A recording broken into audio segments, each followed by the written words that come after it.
بسم اللہ الرحمن الرحیم۔ پہلے اور چوتھے سمیسٹر کے عزیز طلباء اور طالبات، السلام علیکم۔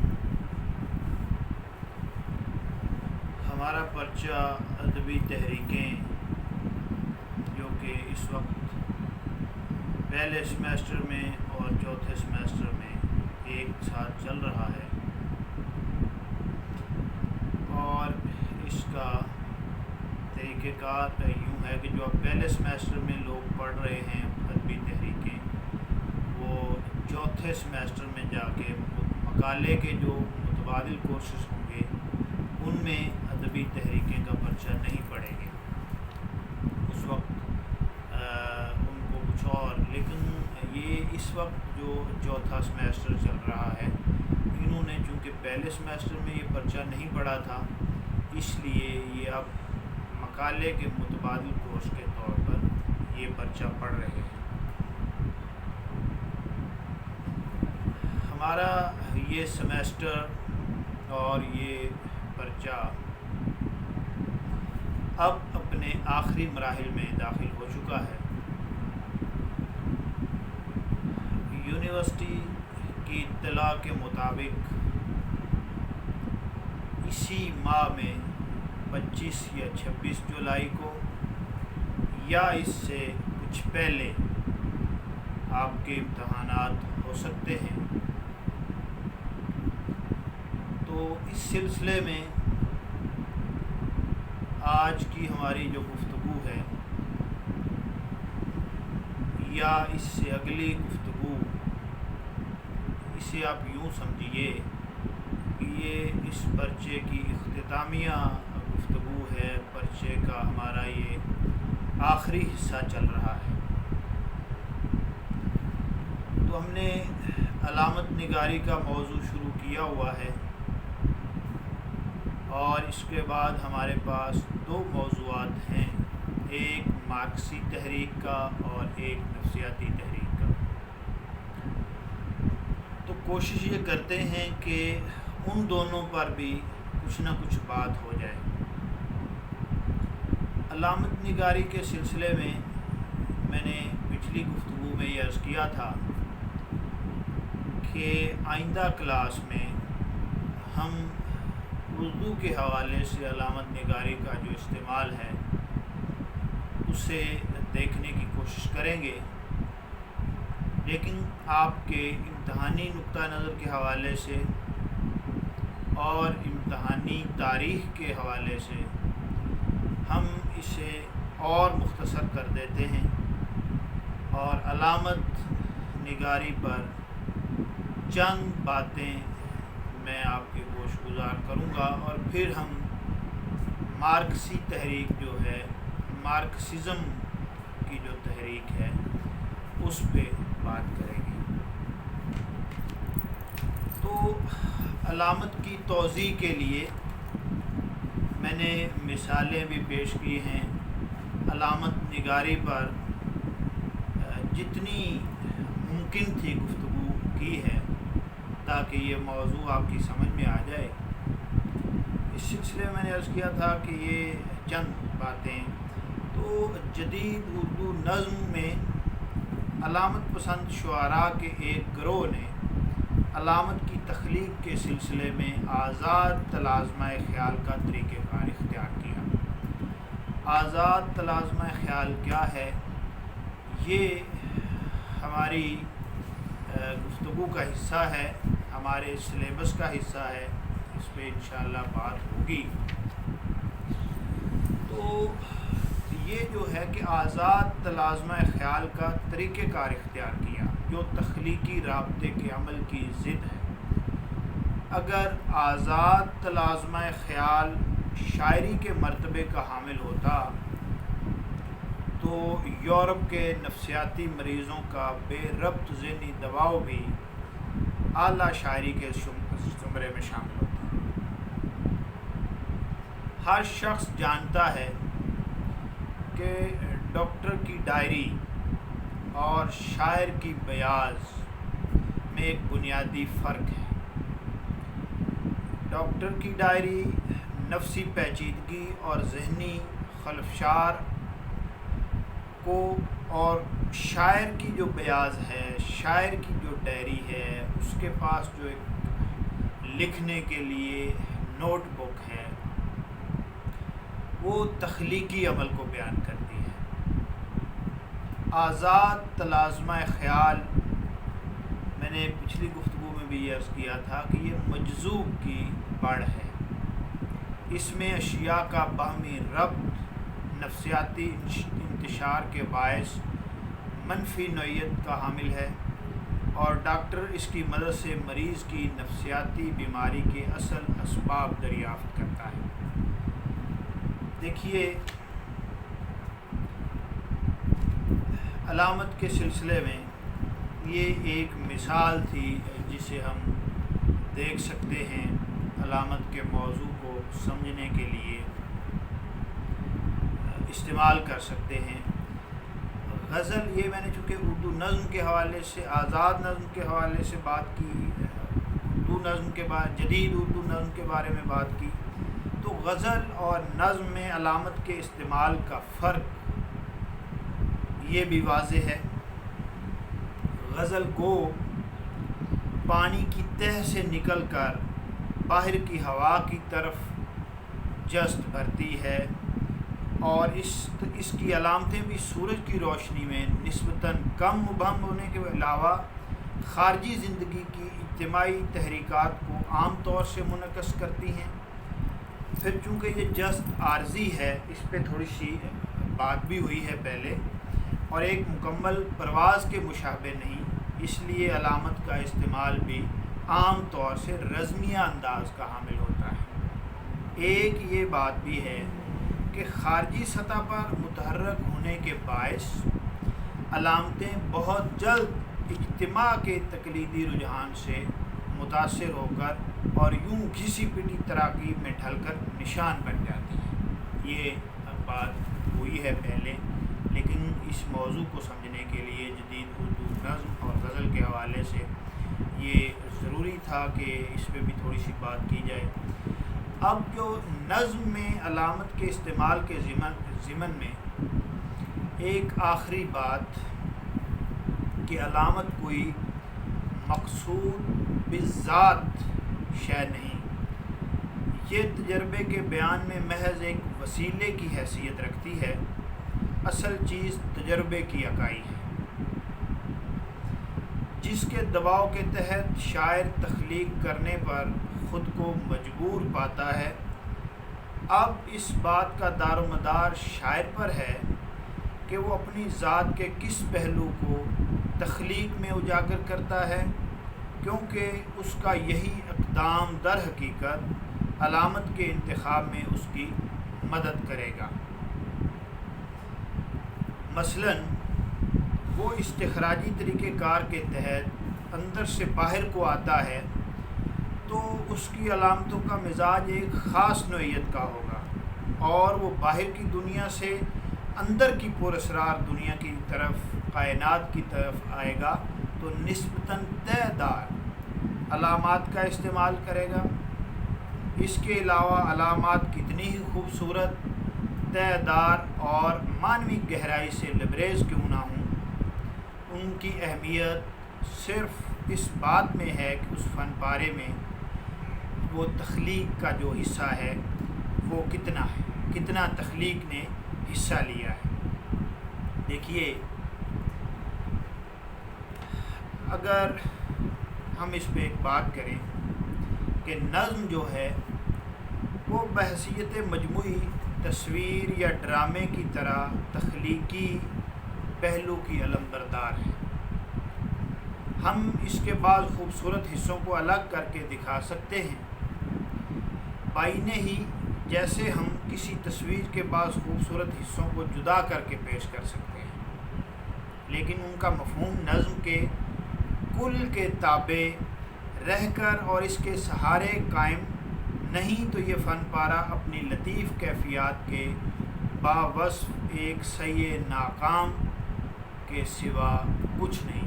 چونکہ ہماری بات نظم پر ہے، ہم نے جدید اردو نظم نگاروں پہ بات کرنی ہے اور علامت کے استعمال میں علامت کا استعمال انہوں نے کیسے کیا، اس سلسلے میں اب دیکھیے کہ اردو کے بعض جدید علامت پسند شعراء نے نظم کے تجربے کی اکائی کو نظر انداز کرتے ہوئے محض نظم کی چند علامتوں کو الگ کر کے دکھانے کی جو روش اختیار کی ہے، اس سے شعری تجربے کا سارا عمل مسخ ہو جاتا ہے۔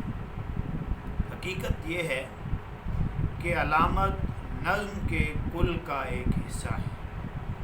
جب نظم کا کل محض بے ربط تصورات کے ایک ڈھیر کی صورت اختیار کرے تو اس میں چاہے کتنی ہی لطیف علامات کیوں نہ ہوں، ان کی فنی حیثیت صفر ہو جاتی ہے، نہ ہونے کے برابر ہے، ختم ہو جاتی ہے۔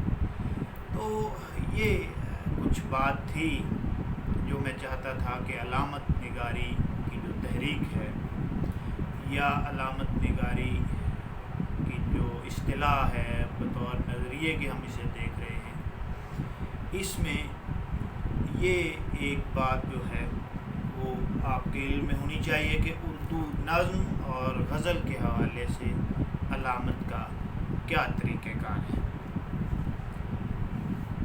اب ہمارا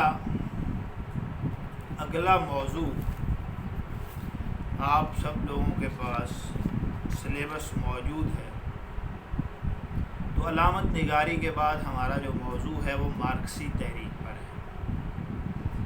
میں نے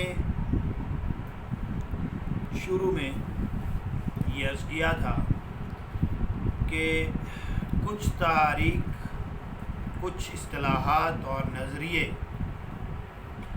انہیں ہم قدر تفصیل سے دیکھیں گے اور ان میں سے بعض اصطلاحات اور نظریات ایسے ہیں کہ جنہیں ہم مختصر کر کے دیکھیں گے اور انہیں صرف بطور اصطلاح اور نظریے کی ہی جاننے کی کوشش کریں گے۔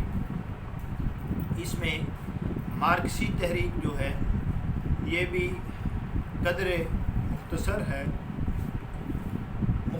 ہے تو نہیں، لیکن ہم یہاں امتحانی ضرورت کے تحت اسے مختصر کریں گے، لیکن پھر بھی بہت ساری باتیں ہیں جن کا جاننا ہمارے لیے ضروری ہے، ہم بات کریں گے اور اس کے بعد پھر ہمارا اس پورے سلیبس کا ایک ٹاپک نفسیاتی تحریک کا رہ جائے گا، اور انشاءاللہ اس کے بعد موقع ملا تو پھر ہم اس پہ بھی بات کریں گے۔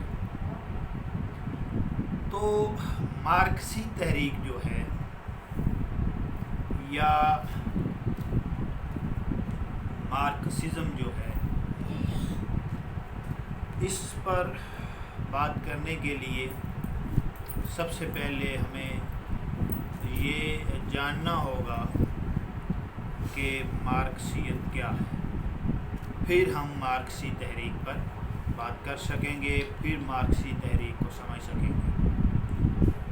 تو مارکسیت سے مراد کارل مارکس اور فریڈرک اینجلز کے وہ عمرانی نظریات ہیں جو اشتراکی عقائد و افکار کے لیے فکری اساس کا کام دیتے ہیں۔ مارکسی جو نظریات ہیں وہ ان دو شخصیات کے، فریڈرک اینجلز اور کارل مارکس۔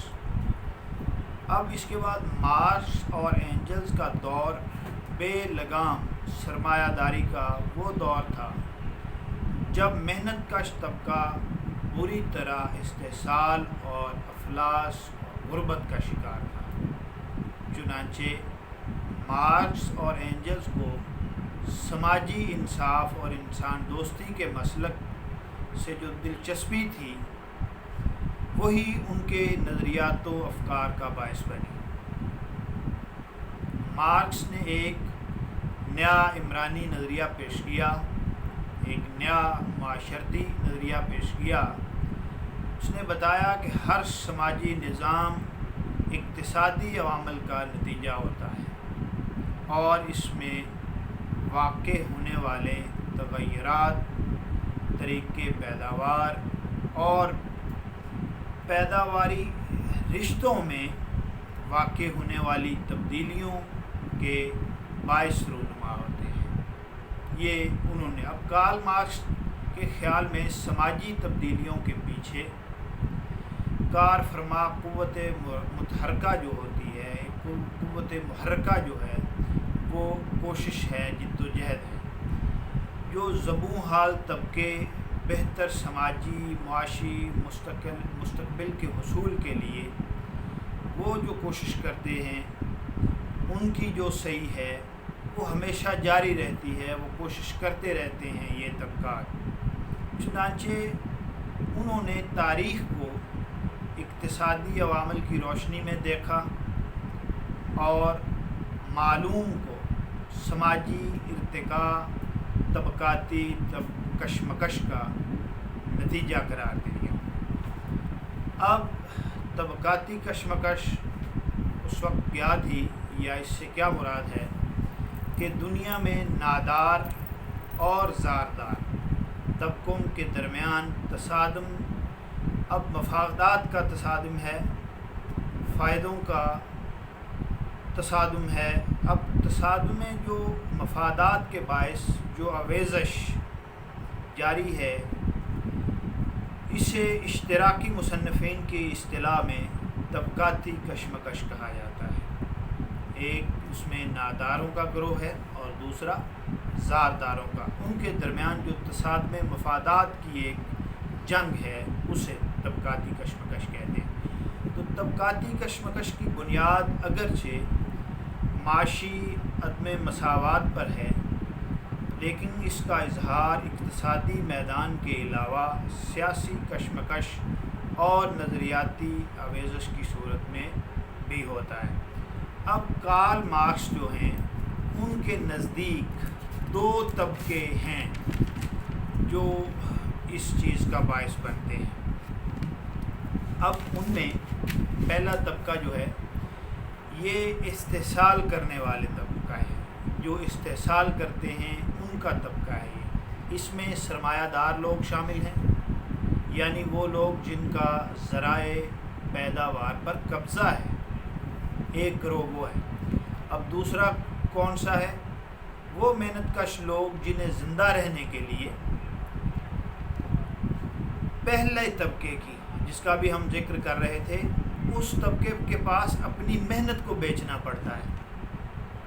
ایک طبقہ سرمایہ داروں کا ہے جن کا پیداوار پر قبضہ ہے، اور دوسرا وہ طبقہ ہے جو اس سرمایہ دار جو لوگ ہیں جن کا اس پر قبضہ ہے، اپنی محنت وہ انہیں بیچتے ہیں۔ ان دونوں طبقوں کے درمیان ایک مسلسل جنگ جاری رہی ہے، ایک مسلسل آویزش جاری رہی ہے، جسے طبقاتی کشمکش کہتے ہیں۔ کارل مارکس کے نزدیک ان طبقوں میں مفاہمت بھی ممکن نہیں،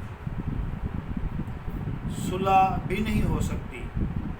اس تضاد کا واحد حل یہی ہے کہ جو غریب طبقہ ہے جو اپنی محنت بیچتا ہے، وہ آمریت کے تحت دوسرے طبقے کے تحت ایک غیر طبقاتی ان کے لیے غیر طبقاتی معاشرہ قائم کر دیا جائے۔ غیر طبقاتی معاشرے سے مراد وہ معاشرہ ہے جس میں ہر شخص سے اس کی صلاحیتوں کے مطابق کام لیا جائے اور اس کی ضروریات کے مطابق اسے معاوضہ دیا جائے، جس میں تمام وسائل پیداوار مشترک ملکیت کے ہوں۔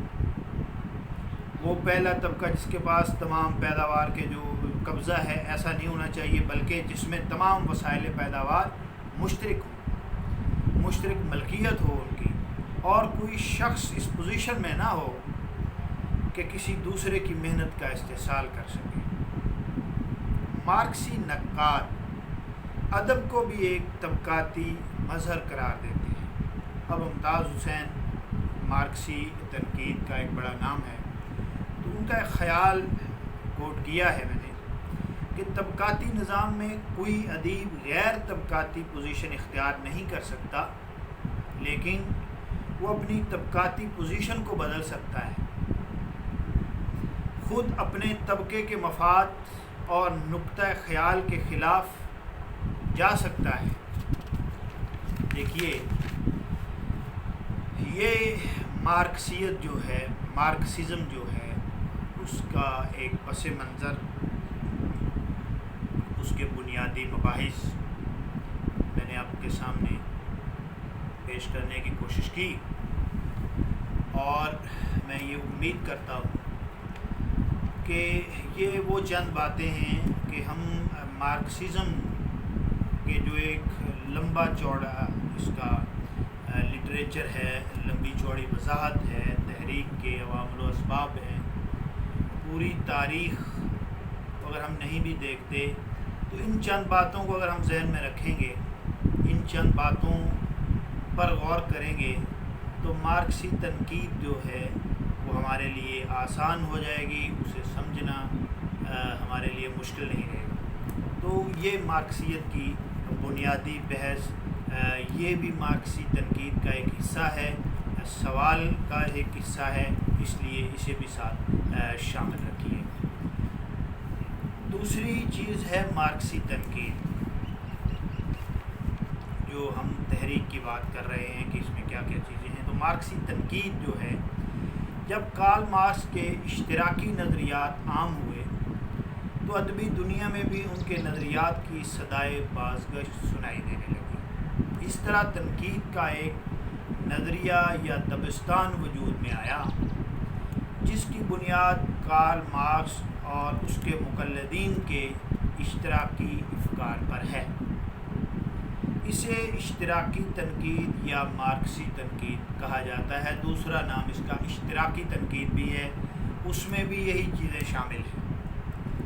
مارکسی نقاد ادب برائے زندگی کے قائل ہیں، لیکن ان کے نزدیک ادب کا جائز موضوع ہے زندگی طبقاتی کشمکش کے آئینے میں۔ وہ زندگی کو طبقاتی کشمکش کے آئینے میں دیکھتے ہیں، یہ ان کا ایک موضوع ہے ادب برائے زندگی کے حوالے سے، اور اس کے ساتھ یہ وضاحت کے طور پر۔ اب چنانچہ مارکسی نقادوں نے زندگی کے مادی معاشی پہلو کو زیادہ اہمیت دی ہے۔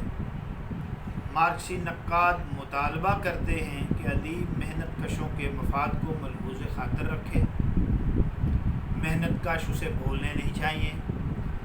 جو اپنی محنت کو بیچتے تھے، یہاں وہ ان کو برابر کے حقوق دیے جائیں، ان کی محنت کو یاد رکھا جائے۔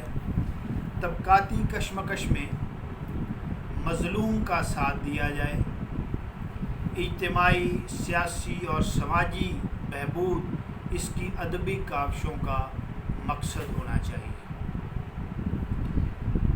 ایک اور بڑا نام مارکسی تنقید کے حوالے سے اردو مارکسی تحریک جو ہے اس میں، اور مارکسی تحریک سے متاثر ہونے والے بڑے نقاد پروفیسر احتشام حسین، تو وہ مارکسی تنقید جو ہے اس کے تعارف میں چند باتیں لکھتے ہیں کہ ادب کی یہ حیثیت کہ اس میں سماجی حقائق اپنی طبقاتی شکل میں ظاہر ہوتے ہیں، اور ادیب کے سماجی رجحان کا پتہ اس کے خیالات سے چلتا ہے۔ ادیب زندگی کی کشمکش میں شریک ہوا ہے، اسے بہتر بنانے کی راہ بتا سکتا ہے۔ اشتراکی حقیقت نگاری مارکسی تنقید میں سب سے نمایاں شکل میں ملتی ہے۔ جو نقاد اس نظریہ تنقید کو اپناتے ہیں وہ روح اثر، سماجی نفسیات، عمرانیات، یعنی ان تمام باتوں پر نگاہ رکھتے ہیں جو طبقاتی سماج میں پیداوار کی معاشی بنیادوں کے اوپر فکری اور فلسفیانہ جو حیثیت ہے اس کی سے وجود میں آتی ہے۔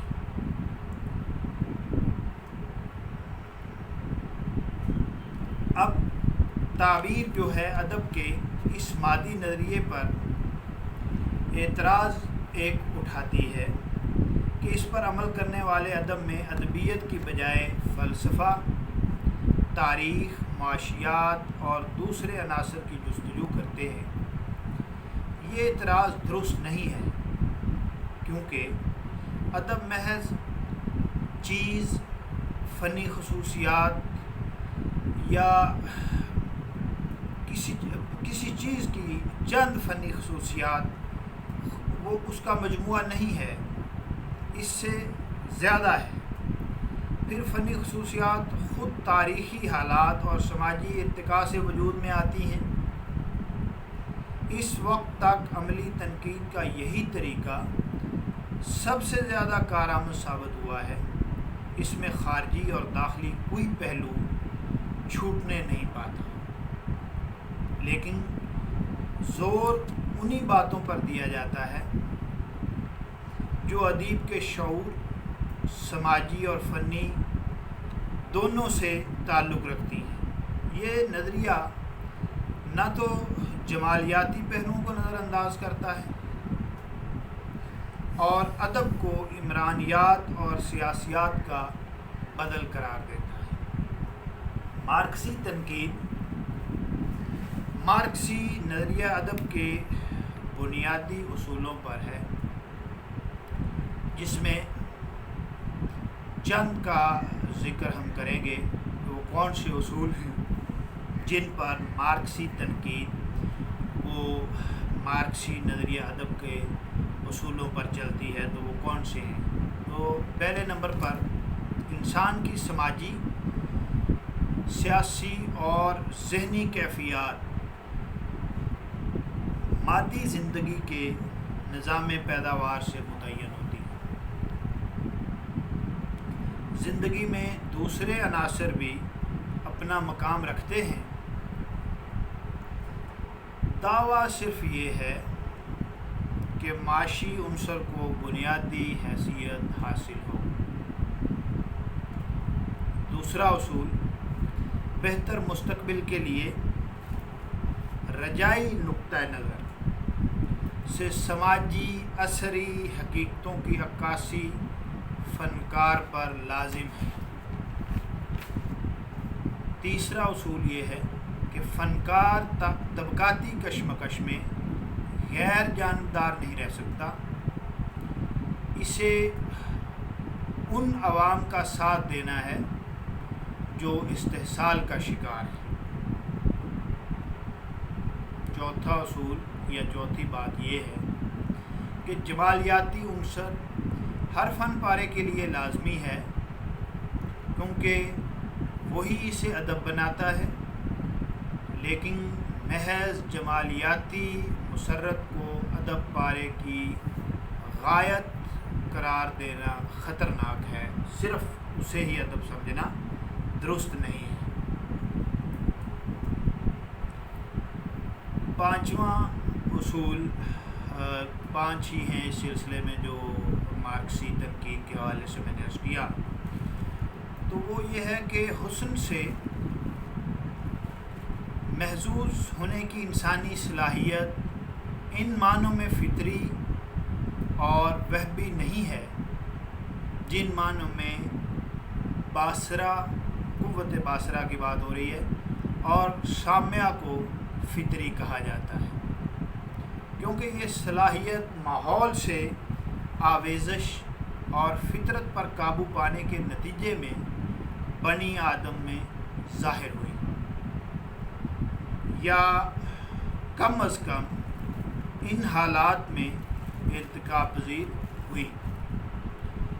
بقول کارل مارکس، انسان فطرت کو تبدیل کرنے کے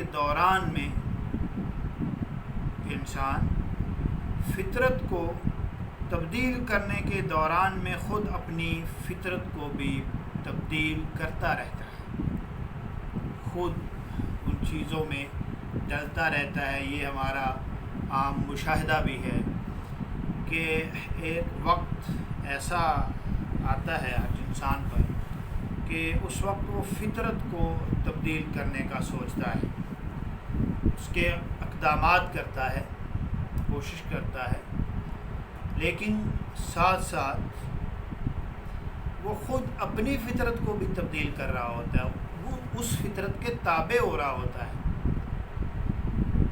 تو ایک اصول پہ مزید بات کر لیتے ہیں، جو اس سلسلے میں نے عرض کیا تھا کہ 5 اصول ہم نے دیکھے، اور چھٹے پہ بھی بات ہو جاتی ہے کہ اخلاقی اقدار سے بے نیازی ناممکن ہے۔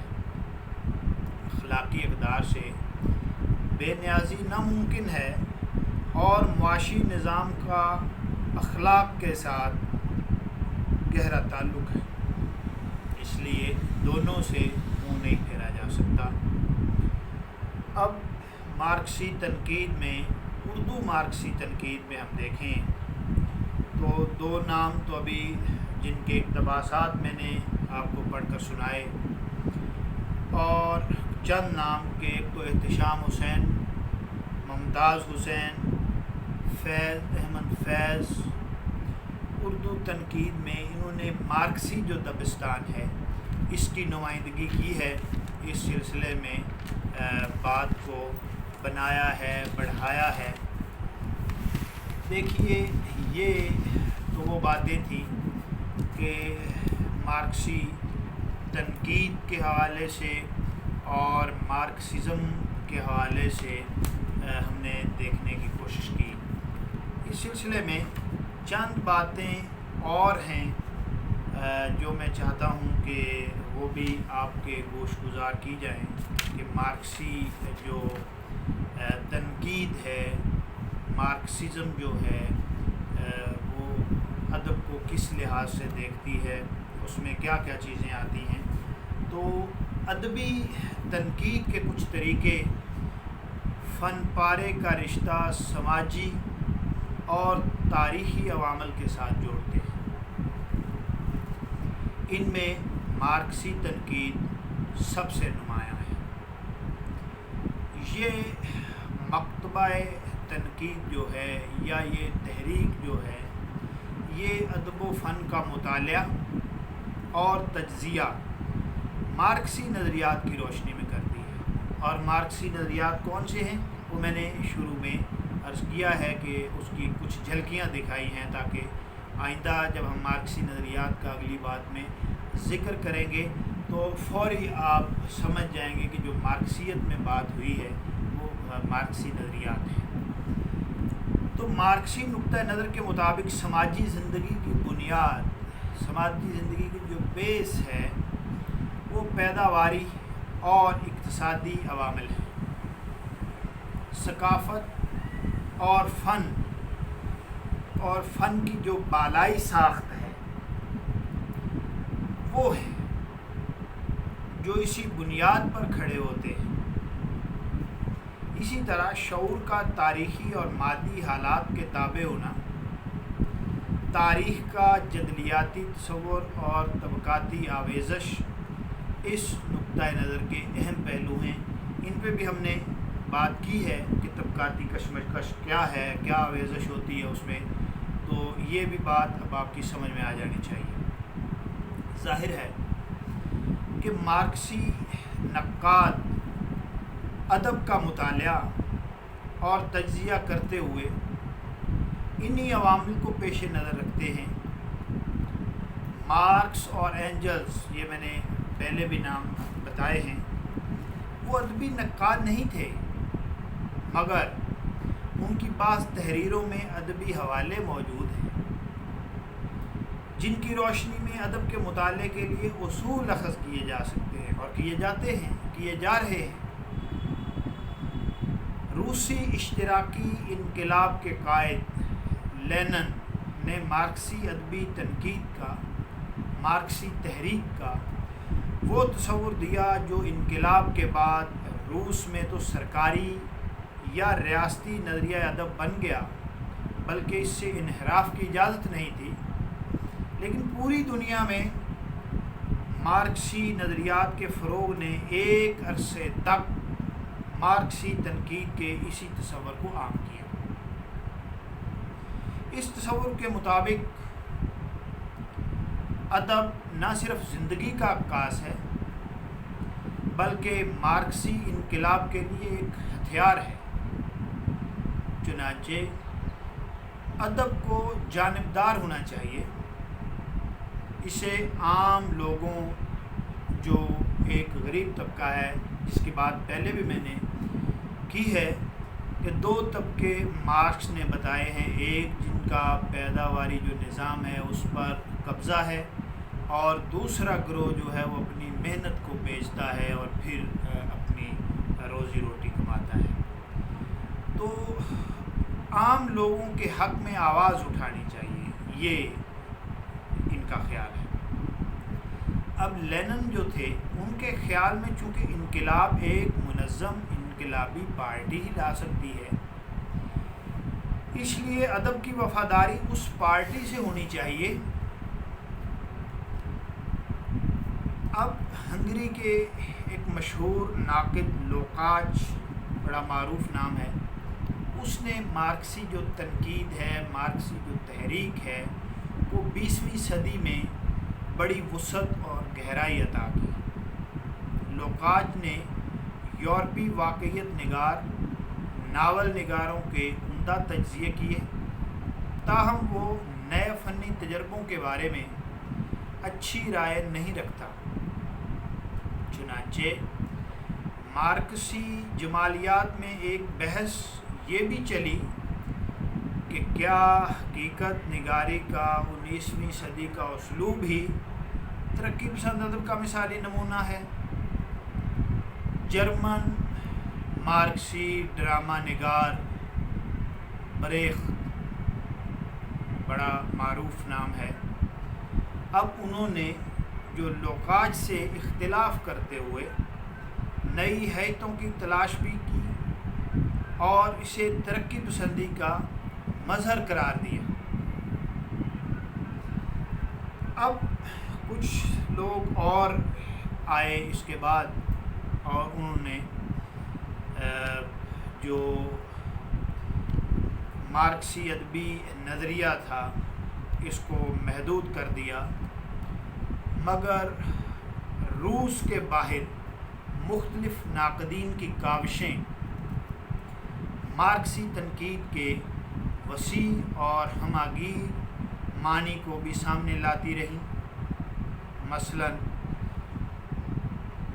جرمن نقاد ہیں والٹر، ان کی تحریریں بہت گہری اور مفکرانہ ہیں، اور کئی مبصرین کے نزدیک وہ لوکاچ سے بھی بڑا نقاد ہے، حالانکہ اس کا بڑا نام ہے اس تحریک میں۔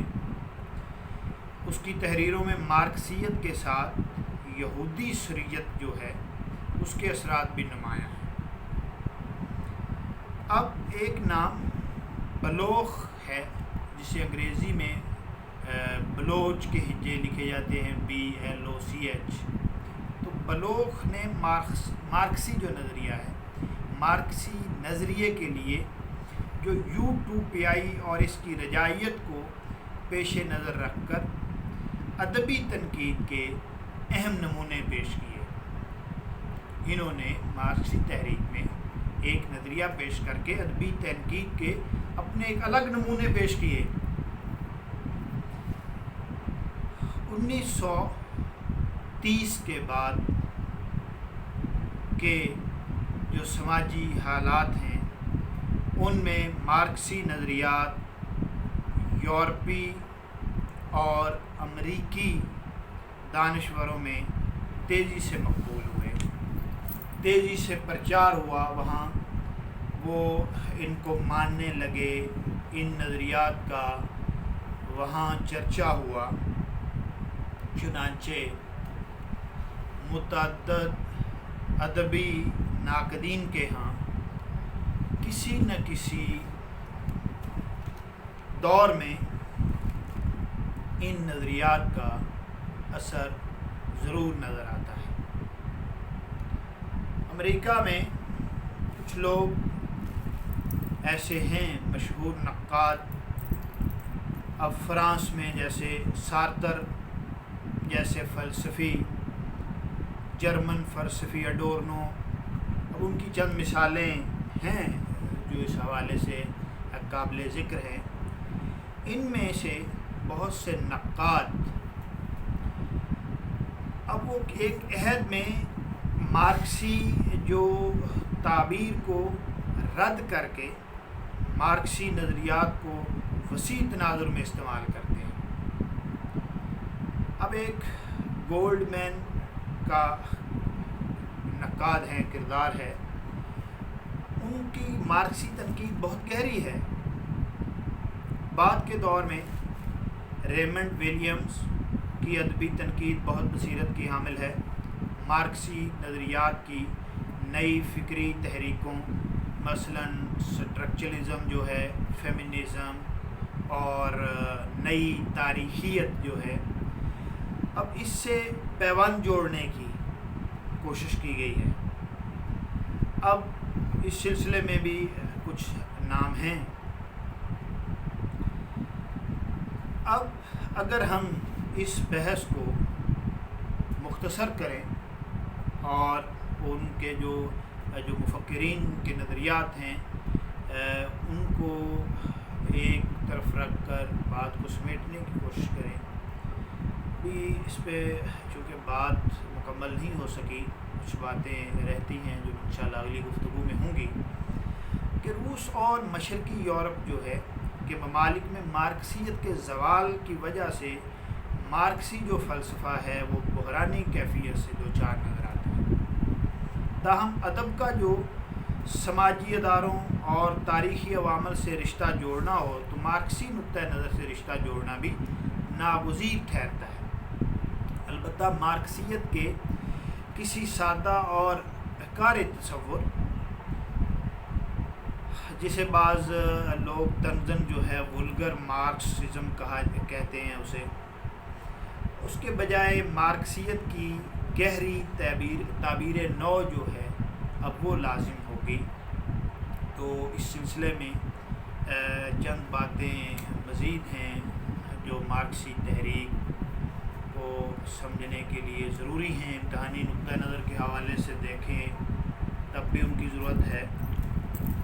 تو انشاءاللہ اگلی گفتگو میں ہم مارکسزم پر یا مارکسی تحریک پر بات ختم کر کے انشاءاللہ اگلے موضوع کو بھی شروع کریں گے جو نفسیاتی تحریک سے تعلق رکھتا ہے، اور اس میں 2-3 چیزیں شعور کی رو، آزاد تلازمہ خیال وغیرہ، ان پہ بھی انشاءاللہ بات ہوگی۔ دلچسپ موضوع ہے، اور میں آپ سے یہ بھی امید کرتا ہوں کہ آپ بھی کوشش کریں گے اسے جاننے کی، سمجھنے کی اس سے پہلے، اور مارکسی تنقید پر، مارکسی تحریک پر جو بات ہوئی ہے اسے بھی سمجھنے کی کوشش کریں گے، اور اسے بہتر بنانے کے لیے، اس موضوع کو مزید سمجھنے کے لیے، اسے مزید بہتر کرنے کے لیے بھی آپ کوشش کریں گے۔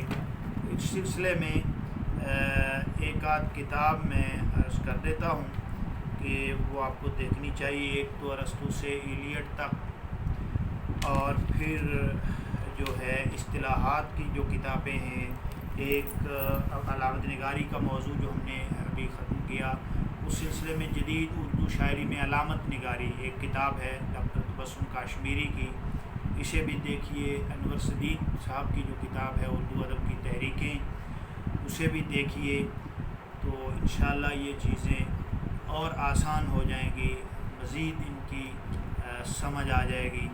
تو انشاءاللہ میں امید کرتا ہوں کہ آپ ان چیزوں کو اپنے طور پر بھی دیکھنے سمجھنے کی کوشش کریں گے۔ تو انشاءاللہ اگلی بات جو ہے وہ آئندہ کلاس میں ہوگی۔ تب تک کے لیے خدا حافظ۔